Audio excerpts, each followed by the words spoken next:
उनका डॉलर महंगा, अपना रुपया सस्ता क्यों?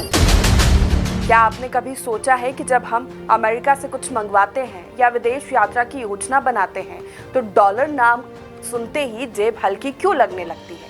क्यों $1 के मुकाबले भारतीय रुपया 80 से 85 या कभी कभी उससे भी नीचे चला जाता है?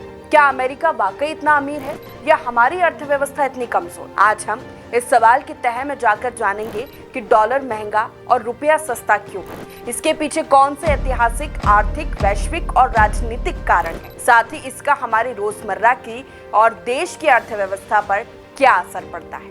नमस्कार, मैं हूं आपके साथ प्रशिता शर्मा और आप देख रहे हैं इकोनॉमी का मंडे डोज का पहला एपिसोड। आइए ऐसे ही कुछ सवालों के जरिए समझते हैं मुद्रा की कीमत घटने बढ़ने का पूरा लेखा जोखा। कैसे तय होती है मुद्रा की कीमत? डॉलर इतना महंगा क्यों है? आखिर डॉलर के मुकाबले रुपया कमजोर क्यों होता है? क्या कभी रुपया मजबूत भी था? इसके आम आदमी और बाजार पे क्या प्रभाव है? क्या रुपया कभी डॉलर के बराबर हो सकता है? समाधान क्या हो सकते हैं? शुरुआत करेंगे कैसे तय होती है मुद्रा की कीमत। मुद्रा की कीमत तय होती है विदेशी मुद्रा बाजार यानी कि फॉरेन मार्केट में मांग और आपूर्ति के आधार पर। अगर किसी देश की मुद्रा की मांग ज्यादा है तो उसकी कीमत बढ़ेगी, और अगर मांग कम है और सप्लाई ज्यादा तो कीमत गिरेगी। डॉलर इतना महंगा क्यों है? पहली बात ये कि जीडीपी के हिसाब से अमेरिका दुनिया की सबसे बड़ी अर्थव्यवस्था है। 2024 में इसकी जीडीपी लगभग 28 ट्रिलियन डॉलर थी। यहाँ की टेक्नोलॉजी कंपनीज वैश्विक व्यापार और निवेश में अग्रणी है। अमेरिका की मुद्रा डॉलर को वैश्विक रिजर्व करेंसी कहा जाता है और दुनिया के अधिकतर देश अपने विदेशी मुद्रा भंडार डॉलर में रखते हैं। साथ ही डॉलर की वैश्विक मांग भी ज्यादा है। अंतर्राष्ट्रीय व्यापार जैसे तेल, सोना अक्सर डॉलर में ही होता है। देशों के केंद्रीय बैंक जैसे कि हमारे देश का आरबीआई डॉलर में निवेश करते हैं, जिससे डॉलर की मांग बढ़ती है। वहीं संकट के समय जैसे युद्ध या महामारी में निवेशक डॉलर को सेफ हेवन मानते हैं और इसीलिए उसमें निवेश करते हैं। और एक और जरूरी कारण वो ये है कि जब अमेरिका की सेंट्रल बैंक फेडरल रिजर्व जब ब्याज दरें बढ़ाती है तो दुनिया भर के निवेशक डॉलर में पैसा लगाते हैं और फिर इससे डॉलर की मांग और कीमत दोनों बढ़ती है। आखिर डॉलर के मुकाबले रुपया कमजोर क्यों होता है? इसके लिए कई चीजें जिम्मेदार हैं, जैसे भारत का व्यापार घाटा यानी कि ट्रेड डिफिसिट। भारत ज्यादातर चीजें जैसे कच्चा तेल, इलेक्ट्रॉनिक्स आयात करता है और उससे कम निर्यात करता है। इससे डॉलर की मांग ज्यादा और सप्लाई कम हो जाती है और नतीजतन रुपया कमजोर हो जाता है। दूसरा, विदेशी निवेश में उतार चढ़ाव।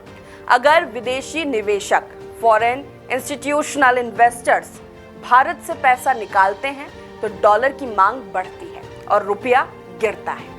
वहीं राजनीतिक अस्थिरता, नीतिगत भ्रम या वैश्विक संकट भी निवेशकों को भारत से बाहर कर सकता है। मुद्रास्फीति यानी कि इन्फ्लेशन माने किसी अर्थव्यवस्था में वस्तुओं और सेवाओं की कीमतों में सामान्य वृद्धि। भारत में अगर महंगाई दर ज्यादा होती है तो रुपया अपनी क्रय शक्ति यानी कि परचेसिंग पावर को खो देता है और फिर विदेशी मुद्रा के मुकाबले उसकी कीमत घटती है। चौथा, आरबीआई की सीमित दखलंदाजी। भारतीय रिजर्व बैंक कभी कभी रुपये को संभालने की कोशिश करता है, लेकिन वे डॉलर की मांग को पूरी तरह नियंत्रित नहीं कर सकता है। क्या कभी रुपया मजबूत भी था? ये भी एक बड़ा सवाल है। अगर इतिहास की बात करें तो भारत की आज़ादी के समय यानी कि साल 1947 में जब भारत स्वतंत्र हुआ था तो $1 1 रुपये के बराबर था, लेकिन ये दर कृत्रिम थी यानी कि नकली, क्योंकि तब मुद्रा की विनिमय दर सरकारें तय करती थी। फिर साल 1991 में भारत ने आर्थिक उदारीकरण किया और विनिमय दर को बाजार आधारित कर दिया। तभी से रुपया धीरे धीरे कमजोर होता गया। 1991 से एक यूएसडी 17 रुपये के बराबर था और आज 2025 में ये लगभग 86 रुपये तक पहुंच गया है। इसके आम आदमी और बाजार पर क्या प्रभाव पड़ते हैं? अब इस सवाल का जवाब जानते हैं। आम आदमी पर इसका असर दिखाई देता है, जैसे पेट्रोल डीजल महंगा होता है क्योंकि हम कच्चा तेल डॉलर में खरीदते हैं।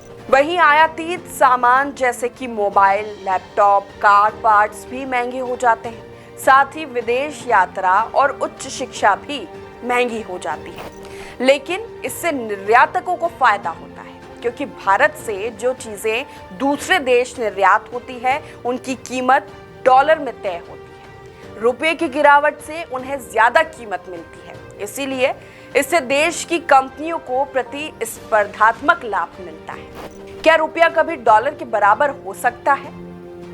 तकनीकी रूप से देखें तो हाँ, हो सकता है, लेकिन इसके लिए भारत को निर्यात आधारित अर्थव्यवस्था बनानी होगी, आयात पर निर्भरता घटानी होगी, शिक्षा, तकनीक और औद्योगिक उत्पादन में क्रांति लानी होगी, साथ ही राजनीतिक स्थिरता और निवेश के अनुकूल माहौल बनाए रखना होगा। लेकिन एक चेतावनी भी है, वो ये कि अगर रुपया अचानक डॉलर के बराबर हो जाए तो भारत का निर्यात महंगा हो जाएगा, जिससे अर्थव्यवस्था को नुकसान हो सकता है। इसीलिए मुद्रा की कीमत का संतुलित स्तर ही सबसे अच्छा होता है। समाधान क्या हो सकते हैं? जब इतनी बात की है तो अब ये भी जान लीजिए कि समाधान क्या हो सकते हैं। स्थिर और अनुकूल आर्थिक नीतियां, बाजारों में विश्वास बनाए रखना, स्थानीय निर्माण और उत्पादन को बढ़ावा देना, जैसे मेक इन इंडिया, आत्मनिर्भर भारत, विदेशी निवेश आकर्षित करना, लेकिन देश के हितों की सुरक्षा के साथ। तो कुल मिलाकर बात यह है कि डॉलर का महंगा और रुपये का सस्ता होना सिर्फ मुद्रा विनिमय की बात नहीं, बल्कि एक पूरी अर्थव्यवस्था की स्थिति का प्रतिबिंब है। इसमें वैश्विक राजनीति, निवेश की धारणाएं, देश की आर्थिक संरचना और जनता की उपभोग शैली तक सब कुछ शामिल होता है। जब तक भारत अपने आर्थिक मूलभूत ढांचे को मजबूत नहीं करेगा, अपनी उत्पादकता नहीं बढ़ाएगा और वैश्विक बाजार में प्रतिस्पर्धा नहीं करेगा, तब तक डॉलर चमकता रहेगा और रुपया संघर्ष करता रहेगा। लेकिन ये बात भी सच है कि हर बड़ी यात्रा की शुरुआत एक छोटे कदम से होती है और भारत अपनी उस यात्रा पर निकल चुका है। अगली बार फिर किसी जानकारी के साथ आपसे मुलाकात होगी, तब तक के लिए देखते रहिए TV 27 न्यूज़।